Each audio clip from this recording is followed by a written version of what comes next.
गुड़गांव में, और मेरे साथ है मास्टर आर्किटेक्ट मीनल फलक जी। ऑफ कोर्स वही मास्टर आर्किटेक्ट है, मतलब वो मास्टर्स है, लेकिन मैं ऐसा हमेशा सोचता हूँ कि एक लेडी घर बनाती है, और एक जब घर बनाने वाली भी एक लेडी रहती है, तो और उसमें शायद से डिटेलिंग में जाती है, और उसमें कुछ चीज़ें हमें भी पता चलती है। वो भी इंडस्ट्रियल एरिया में बहुत ज़्यादा काम करे, और बीम टेक्नोलॉजी एक नई टेक्नोलॉजी है जो हाल ही फिलहाल में लॉन्च हुई है, और बहुत सारी जगह पे काम उसका चल भी रहा है। इन सब के बारे में हम लोग उनके साथ बातें करेंगे बिल्ड आइकॉन इस प्लेटफॉर्म के ऊपर। Thank you. तो बहुत बहुत आपका स्वागत है। शुरू में तो हम लोग वही जानना चाहेंगे कि आपका केजी टू पीजी कैसा रहा, ये जर्नी ओके। सफर कैसा रहा एजुकेशनल, और आर्किटेक्ट इस फील्ड में आने के लिए आपको इंस्पिरेशन कहाँ से मिली? आपका भी ड्राइंग अच्छा था कि आपको किसी ने बताया, या फ्रेंड्स भी बोल रहे थे चलो साथ में, तो ऐसा हुआ? तो कैसा था वो सफर? बेसिकली मेरा स्टार्ट ऐसे था कि मैं बचपन से ही मेरा इंटरेस्ट स्केचिंग में था। But okay. It's not about sketching. Actually मैंने देखा है कि जब हम ड्रॉ करते हैं तो हम यूजुअली एक लेयर पे लेयर ऐड कर रहे होते हैं। हम्म। एंड हमेशा मैंने सीखा है ऐसे कि if we are sketching for few days तो हम एक दिन स्केच करते हैं, फिर हम उससे डिटैच होते हैं, एंड देन जब हम सेकेंड डे देखते हैं तो हम उसकी सेकेंड लेयर देखते हैं, एंड हम वाया कलरिंग और वाया स्केचिंग वो लेयर्स ऐड कर रहे होते हैं। ओके। तो बेसिकली आर्किटेक्चर भी वही फील्ड है जिसमें कि अलग अलग आर्किटेक्चर का, इंजीनियरिंग का अमलगमेशन है, एंड वो लेयर्स होती है जो हम बिल्ड कर रहे होते हैं। हम्म। तो बेसिकली वहां से मैंने सीखा। एंड ड्राइंग में एक स्पेशलिटी होती है कि हम बना देते हैं, कुछ बिगड़ जाता है, लेकिन हमेशा हमारे टीचर्स ये बोलते थे कि बिगाड़ तो दिया लेकिन सुधारना आना चाहिए, हाँ हाँ। सो दैट लोगों को वो दिखे ना तुमने बराबर। क्या बिगाड़ दिया है उसमें।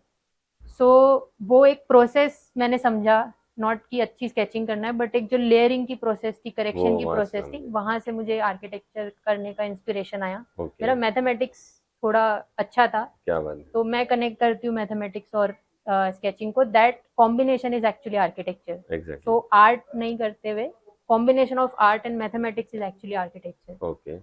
और अब एक दूसरा सवाल है कि हॉबी करके अब थोड़ी तो स्केचिंग ड्राइंग चल रही है क्या?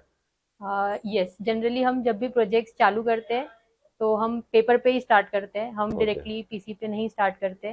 कंसेप्ट ड्राइंग सारे पेपर पे ही करते हैं, and then we move to the 3D software. Okay. Okay. अब बात सॉफ्टवेयर की चली है, तो उसमें भी एक पहला पॉइंट पूछना चाहूंगा कि आपने जैसे ये फील्ड बदलते देखा है, वैसे टेक्नोलॉजी भी बदल के यस। देखे। पहले जब कागज पेंसिल वाला मामला था, आप यूज कर रही है आज भी, लेकिन सॉफ्टवेयर भी बदलते गए। यस। तो टेक्नोलॉजी की आजकल हेल्प कैसे हो रही है इस फील्ड में? बेसिकली मुझे लगता है कि कॉस्ट सेविंग, टाइम से सेविंग जो है वो मेजरली हमारी टेक्नोलॉजी पे डिपेंडेंट होती है। ओ। टेक्नोलॉजी दो टाइप की हम देख सकते हैं उसको, हम्म। कि हम यहाँ पर क्या टेक्नोलॉजी यूज कर रहे हैं एज एन आर्किटेक्ट, एंड एक होता ओके। है कि हम साइट पे क्या टेक्नोलॉजी यूज कर रहे हैं। बराबर। तो मुझे लगता है इंडिया बहुत ग्रोइंग है, यस। उसमें हमको दोनों की ज़रूरत है। ऑन हम एज एन आर्किटेक्ट कैसे वो टेक्नोलॉजी अडॉप्ट कर सकते हैं, जब हम करेंगे तो हमारे आसपास इंजीनियरिंग में भी होगी, एंड देन वो मूव फॉरवर्ड करके हमारे कंस्ट्रक्शन पे भी उसका डेवलपमेंट दिखेगा हमको। ओके। कोई भी कंस्ट्रक्शन को शुरुआत करते वक्त प्लान ये सबसे इम्पोर्टेंट फेज रहता है, शुरू का फेज रहता है। तो प्लान स्टेज का इम्पोर्टेंस आपके नजरिए से क्या है? प्लानिंग एक्चुअली बहुत इंपॉर्टेंट होती है, नॉट द फिजिकल प्लान जो हम शीट्स पे बना रहे होते हैं, हम्म। बट बिफोर दैट जो ब्रीफिंग हम क्लाइंट से ले रहे होते हैं, फिर हम जो उनको टाइम एस्टिमेशन दे रहे होते हैं, देन आता है कि हम फिजिकल प्लान्स या सेक्शन पे से चीज़ें डेवलप करना स्टार्ट करते हैं। तो एक्चुअली पूरे प्रोसेस ही प्लानिंग है, और जितनी बेटर प्लानिंग है उतनी better time saving and cost saving है एक्चुअली उसमें। Okay. And planning is not just physical planning जो हम कर रहे हैं, उनके बिहेवियर समझ के जो हम अंडरस्टैंडिंग ले रहे हैं उनसे, वो भी हम अपने माइंड में रख के, वो भी उनकी नीड्स के हिसाब से हम प्लान कर रहे हैं। ओके। तो बेसिकली एक टेंजिबल प्लानिंग है और एक इंटेंजिबल प्लानिंग है जो बराबर। हम कर रहे हैं। हम्म। तो वो बहुत इंपॉर्टेंट होती है। ओके। दूसरी चीज़ शुरू में हमने बताया, जैसे बीम टेक्नोलॉजी के बारे में हम यस। लोग बात कर रहे थे, तो उसके बारे में भी हम सुनना चाहेंगे आपसे ओके। कि ये टेक्नोलॉजी क्या है, उसका इस्तेमाल कैसे कहाँ पे होता है, और टाइम सेविंग है, कॉस्ट सेविंग है, उसके फ़ायदे क्या है? क्या बताएंगे? BIM बेसिकली बिम इंफॉर्मेशन मॉडलिंग होता है। ये एक टूल है, एक कोलैबोरेटिव टूल है बेसिकली, जिसमें कि architects, engineers, total MEP and structure, ये एक क्लाउड एनवायरनमेंट में काम करते हैं कोलैबोरेटिवली। तो इसमें वी आर बिल्डिंग ट्वाइस। एक हम क्लाउड पे बिल्ड कर रहे हैं, मतलब हम अपने ऑफिसेस में बिल्ड कर रहे हैं कोलैबोरेटिव एनवायरनमेंट में, एंड एक फिर हम वही चीज़ ऑन साइट बिल्ड कर रहे हैं। बेसिकली इसके एडवांटेजेस ये है कि हम काफ़ी सारे क्लैशेस से बच जाते हैं। बिल्ड करने के टाइम पे जो भी हमारा मटेरियल वेस्टेज होता है, जो भी हमारा टाइम वेस्टेज होता है, लेबर का जो जितना टाइम एडिशनल लगता है उसके कारण जो कॉस्ट आती है, वो सब हम ऑन सेट वाइल प्लानिंग ही हम इसको सेव कर सकते हैं। इसमें till project management and scheduling, digital twin and इतनी टेक्नोलॉजी डेवलप हो गई है, स्कैन टू बिम करके बहुत टेक्नोलॉजीज का डेवलप हो रहा है। तो ये उस वे में है। एंड देन एक लास्ट इसमें अभी न्यू इंट्रोड्यूस हुआ है, वो है फैसिलिटी मैनेजमेंट। बेसिकली जब हम बिल्डिंग पूरी बना लेते हैं तो पहले ऐसा होता था कि बिल्डिंग बेसिकली सिर्फ 4 वॉल्स और विंडोज से बनती थी। आजकल उसमें टेक्नोलॉजी इंट्रोड्यूस हो गई है। कमर्शियल स्पेसेस में बेसिकली इतने इंटरनेट के वायर्स होते हैं, जो हमारे लैंड केबल्स होते हैं। तो जब बिल्ड हो जाता है देन प्लम्बर उसको काफ़ी दिक्कत होती है कि यदि मेंटेनेंस करना हो, तो बिम देता है फैसिलिटी मैनेजमेंट। तो बेसिकली उसमें जो मॉडल होता है वो हमेशा के लिए इंटैक्ट रहता है, सो दैट दे नो कि कहाँ से कनेक्शंस कहाँ पर जा रहे हैं। सारे कनेक्शंस एक साथ दिखते हैं, architecture, MEP and structure, so that when a plumber और इलेक्ट्रिशियन इज वर्किंग, तो उनको एग्जैक्टली पता होता है कि कहाँ पे उनको करेक्शन करना है। तो वो भी एडिशनल एक टाइम सेविंग होता है। क्या बात है।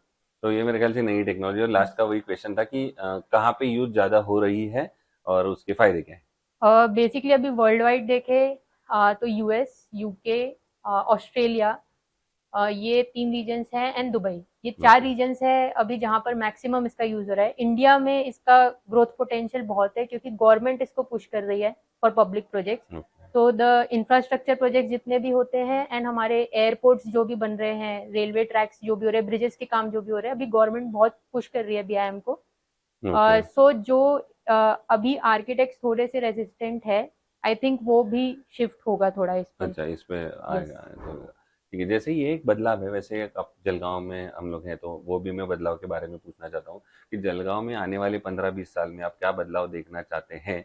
आर्किटेक्ट बिंग आर्किटेक्ट की इस फील्ड में काम करने के लिए बहुत स्कोप है, और इस फील्ड में काम करना चाहिए तो जलगांव की एक ओवरऑल डेवलपमेंट अच्छी होगी कोई ओके। सिटी को लेके। और सिटी प्लानिंग बेसिकली क्या होता है कि हम सिटी को प्लान में देखते हैं एंड डिजाइन करते हैं for the entire city. But वो हम ह्यूमंस के लिए पॉसिबल ही नहीं है फिजिकली कि हम इतने पूरी एक सिटी का ग्रोथ ऐसा देख सके। मुझे ऐसे लगता है कि वो जो टॉप डाउन अप्रोच है वो बॉटम अप अप्रोच होनी चाहिए। मतलब कि हम उसी को थोड़े पार्ट्स में डिवाइड करें, जो कि बेसिकली स्केल वार्ड की हो सकती है, नेबरहुड की हो सकती है, एंड उसमें जो है वो सारी फैसिलिटी जो है वो वॉकिंग रेडियस पे होनी चाहिए। ओके। मतलब कि 2.5 किलोमीटर पे एक वॉकिंग रेडियस होता है। एक इंसान के लिए उतना कम्यूट करना बहुत कंफर्टेबल कम्यूट होता है। ओके। तो यदि उतने रेडियस में वो कम्यूट करने के उसको सारी फैसिलिटीज वहां मिल जाए, जैसे उनके बच्चों के लिए स्कूल हो गई, हॉस्पिटल की फैसिलिटीज हो गई, होटल की फैसिलिटीज हो गई, मॉल्स हो गए, तो यदि वो उस रेडियस में है और हम एक सिटी का डेवलपमेंट वैसे करें, तो वो एक स्ट्रेटजी बना के ग्रोथ करने जैसी बात होती है। ओके। अदरवाइज यदि हम ऊपर से देख ले प्लान को और टॉप डाउन अप्रोच लगा ले कि नहीं ये ऐसा ऐसा होना चाहिए, और इसमें मुझे ऐसा लगता है कि कोलैबोरेशन की बहुत ज़्यादा रिक्वायरमेंट रहती है कि हम जैसे आर्किटेक्ट्स आए, अर्बन डिजाइनर्स आए, एंड वो एक्चुअली में जाके म्यूनसिपैलिटी के साथ बैठे एंड ये डेवलपमेंट की चर्चा हो, तो वो एक जो होलिस्टिक डेवलपमेंट आएगा। और इसमें सबसे इम्पोर्टेंट होते हैं people, it's for the people. Yes. तो उनका भी एक से हो जब हमारे डेवलपमेंट प्लान्स बनते हैं और ये सब चीज़ें होती है, तो उसमें पब्लिक ओपिनियन एक चीज़ होती है जो काफ़ी सिटीज़ में हो रही है इंडिया के। तो मुझे ऐसा लगता है जब वो बन रहा हो तब एक पब्लिक ओपिनियन, एक आर्किटेक्ट का ओपिनियन, एक अर्बन डिजाइनर का ओपिनियन, एंड देन म्यूनसिपैलिटी में जो ओपिनियंस है वो मिल के जो प्लान बनेगा, उससे जो ग्रोथ होगी वो एक्चुअल ग्रोथ होगी सिटी की। क्या बात है। दूसरा, कंस्ट्रक्शन में जब स्टील सिलेक्ट करने की बारी आती है तब आप क्या पैरामीटर्स उसमें देखते हो और फिर स्टील सिलेक्ट करते हो? फर्स्ट होता है कि वो रिफर्बिश्ड नहीं होना चाहिए, okay. It should be a new steel, क्योंकि काफ़ी जगह ऐसे होता है कुछ कंपनीज में कि उसी को अपसाइकल करके या बराबर। रिसाइकल करके स्टील यूज किया जाता है। तो एक वो होता है। दूसरा होता है साइट कंडीशंस, जिसको हम ध्यान में रखते हैं कि नीचे की सॉइल कंडीशंस को ध्यान में रखते हैं, उस हिसाब से डिसाइड करते हैं कि कौन सा स्टील यूज करना चाहिए। ओके। और आइकॉन स्टील आपने इससे पहले कोई प्रोजेक्ट पे यूज किया है? रेसिडेंशियल प्रोजेक्ट्स पे यूज किया है ओके। भुसावल में। तो कैसा था आपका एक्सपीरियंस, या कॉस्ट लेके, डिलीवरी को लेके, अवेलेबिलिटी को लेके?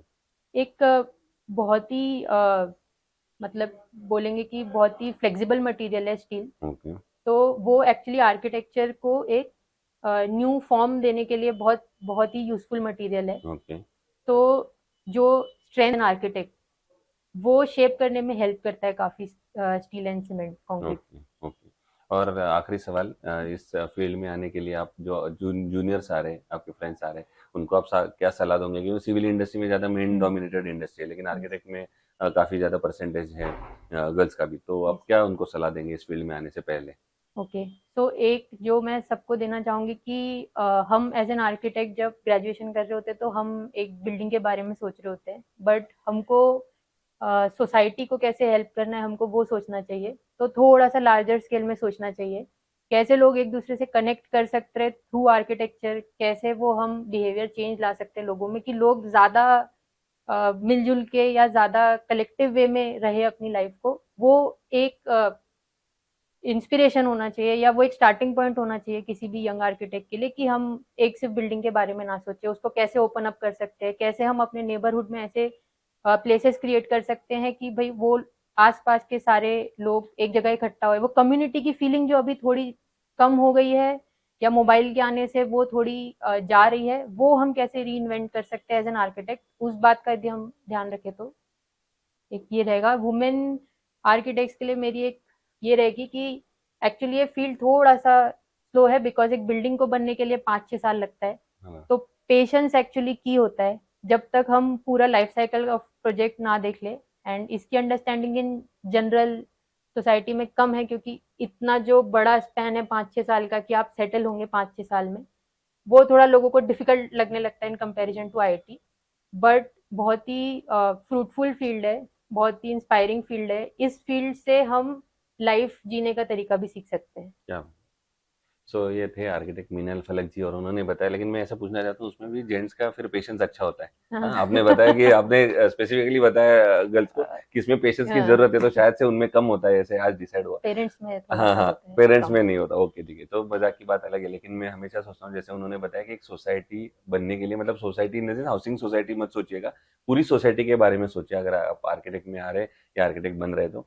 और इसमें आईए का तो बहुत अच्छा स्कोप है, ये नई नई टेक्नोलॉजी भी आ रही है, रोज दिन ब दिन ये फील्ड चेंज हो रहा है, और इसके साथ अगर आप रहोगे तो आप जरूर कामयाब हो पाओगे। बहुत बहुत शुक्रिया, आप थैंक हमारे यू। साथ आई, और इन फ्यूचर भी अच्छे अच्छे आइकॉनिक प्रोजेक्ट आपके हाथों से बने, यही आइकॉन स्टील की तरफ से ढेर सारी शुभकामनाएं। Thank thank you you. Very much. Thank you.